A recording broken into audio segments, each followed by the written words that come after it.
नमस्कार किसान भाइयों, स्वागत है आप सभी का हमारे चैनल बी फार्मर में। किसान भाइयों, आज हम बात करेंगे चने में होने वाली प्रमुख समस्याओं के बारे में। ये समस्या इतनी विकट होती है कि हमारी फसल में 50 से 60% नुकसान पहुंचा सकती है। अगर हम इन समस्याओं को समय पर नहीं सुधारते हैं, इसका उपचार हम समय पर नहीं करते हैं, तो ये हमारी फसल में काफ़ी ज़्यादा नुकसान पहुंचा सकती है। किसान भाइयों, ये जो समस्याएं हैं, इन पर आज हम डिटेल में बात करने वाले हैं और इनके लिए क्या क्या उपचार हमें करना है, कौन कौन से फंगीसाइड कीटनाशकों का हमें उपयोग करना है, उसके बारे में भी जानेंगे। और इनकी पहचान क्या होती है उसका भी हम जानेंगे कि इसकी पहचान के लिए हमें किन विशेष बातों का ध्यान रखना चाहिए और इसकी पहचान हम कैसे करें। तो किसान भाइयों, अगर आपने अभी तक हमारे चैनल को सब्सक्राइब नहीं किया है तो चैनल को सब्सक्राइब कर लें और वीडियो को अधिक से अधिक किसान मित्रों तक शेयर करें। किसान भाइयों, आज हम बात करने वाले हैं तो प्रमुख समस्याओं के बारे में। जैसा कि आप सभी जानते हैं, चने की फसल में सबसे ज़्यादा प्रभावित करने वाली जो समस्या है वो होती है नंबर 1 रोग और नंबर 2 कीट।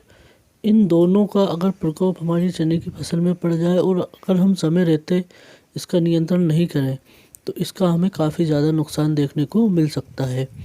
तो सबसे पहले हम बात करेंगे रोग नियंत्रण के बारे में। तो रोगों में जो है हमें मुख्य रूप से 4 प्रकार के रोग हमारी चने की फसल में अधिकतम देखने को मिलते हैं और इनसे हमें अधिकतर नुकसान होता है। तो सबसे पहला जो होता है इसे हम उकटा या उकसा के नाम से भी जानते हैं, इंग्लिश में इसे विल्ट के नाम से भी जाना जाता है।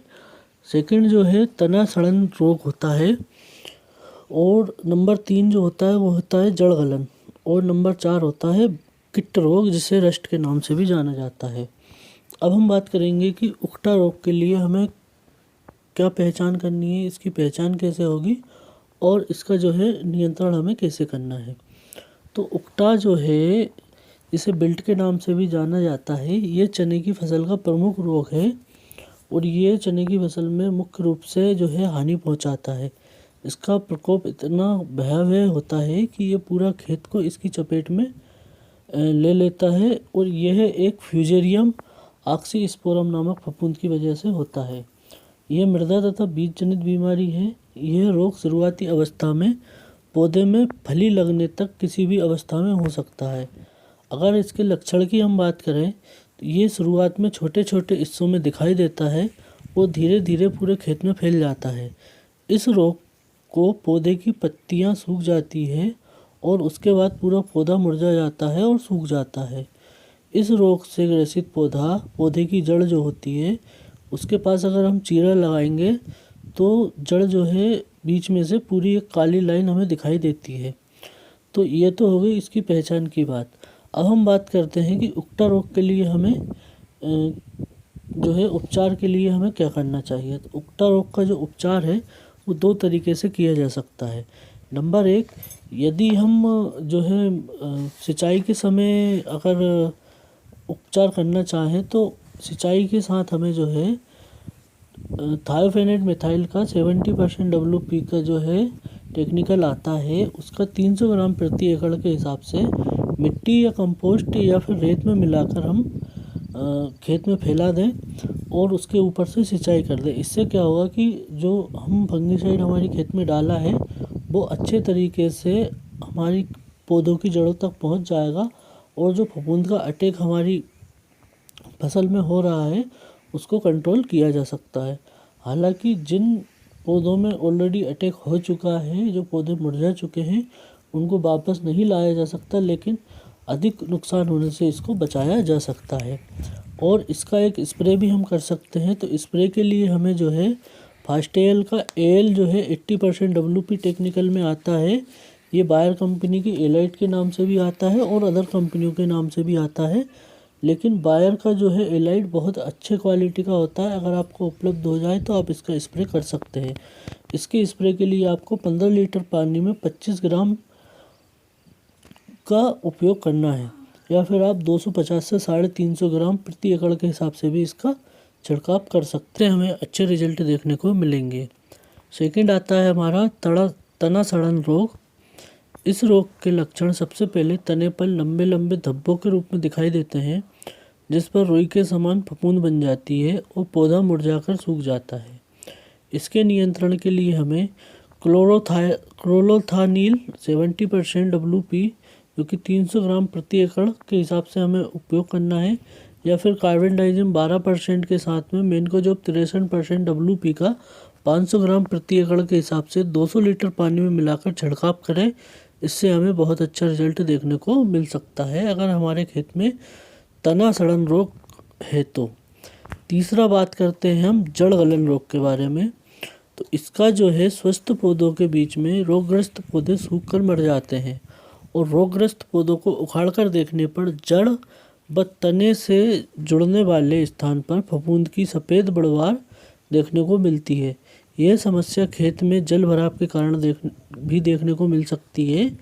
इसके लिए हमें जो है कार्बेंडाइजिम 50% WP का 2 ग्राम मात्रा प्रति लीटर पानी में मिलाकर तने के पास ज़मीन में डालें अथवा ड्रेंचिंग करें। इससे हमें बहुत अच्छा रिजल्ट देखने को मिलेगा। जड़ गलन की जो समस्या है हमारे खेत में देखने को नहीं मिलेगी। नंबर 4 बात करते हैं हम किट रोग, जिसे रस्ट के नाम से जाना जाता है। इस रोग के लक्षण जो है हमें अधिकतम फरवरी और मार्च महीने में ही देखने को मिलते हैं। पत्तियों के ऊपर सतह की फलियों पर, टहनियों पर हल्के भूरे काले रंग के धब्बे उभर जाते हैं और चकत्ते बन जाते हैं। इसके लक्षण दिखाई देने पर मेनकोजेब 50 ग्राम या फिर प्रोपोकोनाजोल 25 EC 200 ml दोनों में से किसी एक को 200 लीटर पानी में मिलाकर छिड़काव करें। इसके रिजल्ट बहुत अच्छे देखने को मिलेंगे। ये मैं आपको सारे टेक्निकल बता रहा हूँ, आप किसी भी कंपनी की दवा इसमें ले सकते हैं। इस टेक्निकल में आपको जो भी कंपनी की दवा मिल जाए वो आप इसमें ले सकते हैं। तो ये तो हो गई हमारे जो है चने की फसल में रोग लगने की समस्याओं के बारे में बात, किन किन रोगों के लिए किन किन जो है हमें टेक्निकल और किन किन दवाइयों का हमें छिड़काव करना है। अब हम बात करते हैं कि चने में जो प्रमुख तरीके से जो कीट लगते हैं उन कीटों की पहचान कैसे होगी और उनके लक्षण क्या होते हैं, हमारी फसल को कितना नुकसान पहुंचाते हैं और उसके लिए हमें किन किन टेक्निकलों का यूज़ करना चाहिए। तो सबसे पहले हम बात करते हैं जो अधिकतम हमारी चने की फसल में देखने को मिलती है वो होती है सफ़ेद जो होती है फली छेदक। तो इसकी जो पहचान है, इसके अगले पंख जो है वो लहरदार रेखाएं होती है उन पे और भिन्न आकार के काले धब्बे ऊपर की ओर पंख पर रहते हैं। काले धब्बे किडनी के आकार के दिखाई देते हैं। निचले पंख देखने पर भूरे पीले अथवा हल्के पीले भूरे रंग का होता है। ये इल्लियाँ पत्तियों को खाती है।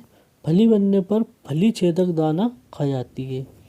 और इसके ही जैसा एक और होता है सेमुल ऊपर कीट, है ना। इसकी पहचान जो है, इसकी सुंडियाँ जो है हरे रंग की होती है जो पीठ को ऊपर उठाकर चलती है, इसलिए इसको सेमिल ऊपर कहा जाता है। ये पत्तियों को कुतर कर खाती है जिससे पौधा सफ़ेद और कमज़ोर होने लगता है। यह फूलों को कई कलियाँ और कलियों को विकसित होने वाले दानों को भी खाती है। तो ये हमारी फसल को दोनों बहुत ज़्यादा नुकसान पहुंचा सकती है। इन दोनों फली छेदक और सेमुपल कीट का जो है नियंत्रण के लिए हमें एक ही प्रकार के जो टेक्निकल का यूज़ कर सकते हैं। इसके लिए हमें इंडोसल्फान 35 EC का 1200 से 1500 ml प्रति हेक्टेयर के हिसाब से यूज़ करना है, या फिर आप इसका क्लोरोपाइरीफास का 20% EC भी यूज़ कर सकते हैं। क्लोरोपाइरीफास का 20% आपको 1.5 लीटर प्रति हेक्टेयर लेना है, या फिर आप जो है ट्राइजोफास का 1 लीटर प्रति हेक्टेयर के हिसाब से भी ले सकते हैं। तो इसके लिए आपको 600 से 800 लीटर पानी में जो टेक्निकल आप ले रहे हैं उसकी मात्रा के हिसाब से आपको 600 से 800 लीटर पानी में मिलाकर छिड़काव करना है। तो आप फली छेदक और सेमुल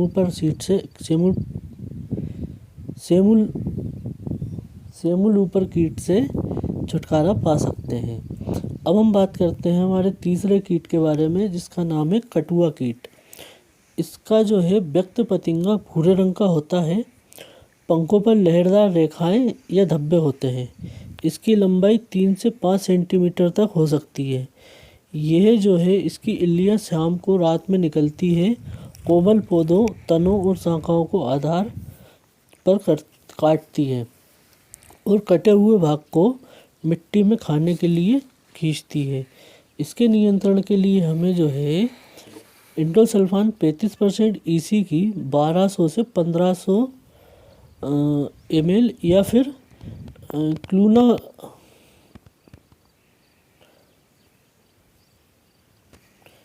क्लूनाल्फास का 25% EC की 1.5 लीटर प्रति हेक्टेयर के हिसाब से 600 से 800 लीटर पानी में मिलाकर छिड़काव करें तो इसका हमें अच्छा रिजल्ट मिलेगा। अब जो सबसे बड़ी समस्या हमें देखने को मिलती है हमारी चने की फसल में, वो होती है दीमक। क्योंकि अधिकतम जो है कीटों की अगर हम बात करें तो हमारी फसल में दीमक का प्रकोप हमें अधिक देखने को मिलता है। और यह जो है एक बहुभक्षी कीट है जो सफ़ेद और मटमैले रंग का होता है। ये सामाजिक कीट होता है जो विभिन्न जाति जैसे कामगार, राजा रानी के रूप में होता है। कामगार 4 मिलीमीटर भूरे सिर वाला होता है जिसे श्रमिक भी कहा जाता है। यही सबसे ज़्यादा हमारी फसल में श्रमिक ही नुकसान पहुंचाता है। यह जड़ तना छेद कर या खुरच कर खाती है जिससे पौधे सूखने लगते हैं। इसके नियंत्रण के लिए हमें इंडोसल्फान 35% EC की 1200 से 1500 ml या फिर क्लोरोपाइरीफास 20% EC की 1.5 लीटर मात्रा को 600 से 800 लीटर पानी में घोलकर छिड़काव करें। यदि सिंचाई के समय आपको दीमक देखने को मिल रही है तो आप जो है 3 से 4 लीटर क्लोरोपाइरीफास का 20% EC को सिंचाई जल के साथ या फिर सिंचाई से पहले रेत में मिलाकर छिड़काव कर दें, जिससे जो है हमें अच्छे रिजल्ट देखने को मिलेंगे। और इसके बाद अगर आपको आपके खेत में बहुत कम मात्रा में इल्लियों का प्रकोप दिख रहा है, कीटों का प्रकोप दिख रहा है और आप इन सभी का एक ही जो है उपचार करना चाहते हैं, अलग अलग टेक्निकल अलग अलग दवाओं के साथ नहीं जाना चाहते हैं, तो आप जो है इसके लिए इमामेक्टिन बेंजोएट 5% HG का प्रयोग कर सकते हैं। यह चने में कीटनाशक के कंट्रोल के लिए बहुत ही बढ़िया कीटनाशक है। किसान भाइयों, इमामेक्टिन बेंजोएट 5% EG फॉर्मुलेशन के साथ आता है। यह टेक्निकल आपको कई प्रकार की कंपनियों की ब्रांडिंग के साथ मिल जाएगा और ये जो है सभी प्रकार की इल्लियों पर इसका अच्छा असर देखने को मिलता है। तो किसान भाइयों, आपको इसका इस्तेमाल 80 ग्राम प्रति एकड़ के हिसाब से 150 लीटर पानी में मिलाकर स्प्रे करना है। इसके प्रयोग से सभी प्रकार की इल्लियों पर इसका असर अच्छे से देखने को मिल जाता है और ये बहुत महंगा भी नहीं होता है, तो ये आपके लिए पॉकेट फ्रेंडली भी रहेगा और जो है हमारी फसल की लागत में भी असर नहीं करेगा। किसान भाइयों, अगर आपको वीडियो अच्छा लगा हो तो कृपया चैनल को सब्सक्राइब कर लें और अधिक से अधिक किसान भाइयों तक शेयर करें, जिससे कि हमारे किसान भाइयों को अच्छे से मदद मिल सके। धन्यवाद।